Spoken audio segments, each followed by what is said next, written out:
Iran மீதான America இஸ்ரேலின் தாக்குதல் என்பது தீவிரமடைந்து வரக்கூடிய சூழ்நிலையில் தற்போது தாக்குதலுடைய குறியாக எண்ணெய் கிடங்குகள் மற்றும் எண்ணெய் சுத்திகரிப்பு நிலையங்கள் என்பது பார்க்கப்படுகிறது. என்றால் ஏற்கனவே தெஹ்ரானில் இருக்கக்கூடிய முக்கியமான 5 எண்ணெய் கிடங்குகளை குறிவைத்து இஸ்ரேல் மிகப்பெரிய தாக்குதலை மேற்கொண்டார்கள். இந்த தாக்குதல் மிகப்பெரிய ஒரு தாக்கத்தை அந்த நாட்டில் ஏற்படுத்தியது. மேலும் இதில் பல உயிரிழப்புகளும் ஏற்பட்டது. இதற்கு ஈரான் கடுமையான கண்டனங்களை பதிவு செய்தார்கள். இதற்கு பதிலடி கொடுப்போம், கடுமையான பதிலடியாக இருக்கும் என்று எதிர்ப்பு தெரிவித்திருந்தார்கள். அதன் தொடர்ச்சியாகத்தான் ஈரானுடைய பதிலடி தாக்குதல் என்பது பஹ்ரைன் நாட்டில் இருக்கக்கூடிய மிக முக்கியமான எண்ணெய் கிடங்கு மீது தாக்குதல் நடத்தியிருக்கிறார்கள்.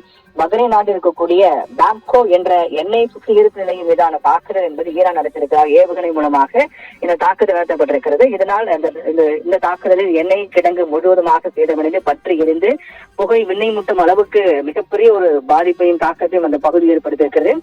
ஏற்கனவே தொடர்ந்து அமெரிக்காவின் ராணுவ நிலைகளை குறிவைத்து ஈரான் பதிலடி கொடுத்து வருகிறார்கள். பல்வேறு இடங்களில் இருக்கக்கூடிய எண்ணெய் கிடங்குகளை குறிவைத்து தாக்குதல் என்பது நடத்தப்பட்டு வருகிறது.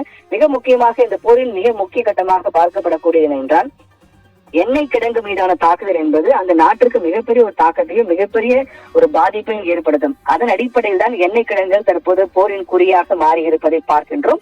இதற்கு முன்னதாக சவுதி இருக்கக்கூடிய அராம்கோ நாட்டின் மிகப்பெரிய உலக அளவில் பார்க்கப்படக்கூடிய மிகப்பெரிய எண்ணெய் சுத்திகரிப்பு நிலையமாக இருக்கக்கூடிய அராம்கோ எண்ணெய் சுத்திகரிப்பு நிலையத்தையும் குறிவைத்து தாக்குதல் நடத்தப்பட்டது. அதற்கு பதிலடியாக பல்வேறு பதிலடிகள் அடுத்தடுத்து நடந்து வரக்கூடிய சூழ்நிலையில் ஈரான் நாட்டில் தெஹ்ரானில் இருக்கக்கூடிய எண்ணெய் கிடங்குகளில் தாக்குதல், அதற்கு பதிலடியாக ஈரானுடைய பஹ்ரைன் நாட்டில் இருக்கக்கூடிய பாப்கோ எண்ணெய் சுத்திகரிப்பு நிலையம் மீதான தாக்குதல் என்பது அடுத்தடுத்து நடந்து வரக்கூடிய மிகப்பெரிய சம்பவங்களாக பார்க்கப்படுகின்றன. இந்த நிலையில் அமெரிக்கா மற்றும் இஸ்ரேல் அதன் மீதான பதிலடி கொடுக்கக்கூடிய ஈரான் என அனைத்து வகையான போரின் தீவிர தன்மை என்பது எண்ணெய் கிடங்குகள் மீது இருப்பது என்பது உலக அளவில் மிகப்பெரிய பொருளாதார தாக்கத்தை ஏற்படுத்தும் என்பதில் மாற்று கருத்தில்லை.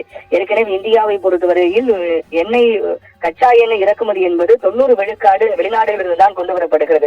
அதில் 50 விழுக்காடு கச்சா எண்ணெய் பொறுத்தவரையில் வளைகுடா நாடுகளிலிருந்து வருகிறது. அப்படிப்பட்ட சூழ்நிலையில் வளைகுடா நாடுகளில் காணப்படக்கூடிய எண்ணெய் கிடங்கு மீதான போரின் தாக்குதல் என்பது இது இந்தியாவுக்கு மிகப்பெரிய தாக்கத்தை ஏற்படுத்தும். இந்தியா மட்டுமல்லாமல் உலக அளவில் பல்வேறு நாடுகளுக்கு மிகப்பெரிய தாக்கத்தை ஏற்படுத்தும் என்பது எந்த மாற்று கருத்தும் இல்லை.